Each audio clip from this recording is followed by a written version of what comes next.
মির্জা ফখরুলের কাছে আমি জানতে চাই সরকারের কারা গিয়ে তাকে তুলে দিয়েছে, কোন অথরিটি তাকে তুলে দিয়েছে।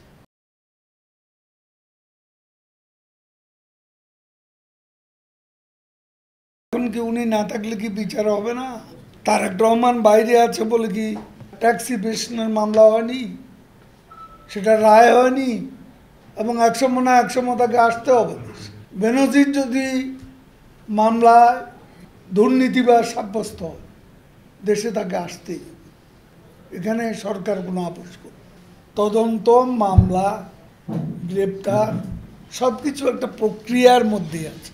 এখন সরকার দুর্নীতি দমন কমিশনকে এড়িয়ে আগ বাড়িয়ে, যেখানে দুর্নীতি দমন কমিশন অ্যাকশনে আছে, কেন কোনো ব্যবস্থা নেবে?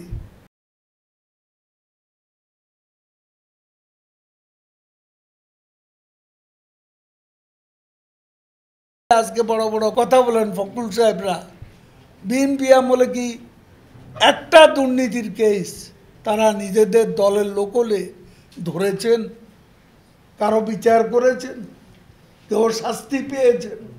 এই দেশে ৭৫ পরবর্তীকালে কোনো শাসক, কোনো সরকার দুর্নীতিবাজদের বিরুদ্ধে ব্যবস্থা নেওয়ার সৎসাহস দেখাতে পারেনি।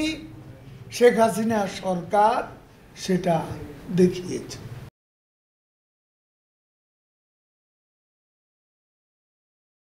এদেশ থেকে টাকা পাচারের দুর্নীতির যে সংস্কৃতি, এটা বিএনপি আমল থেকে শুরু।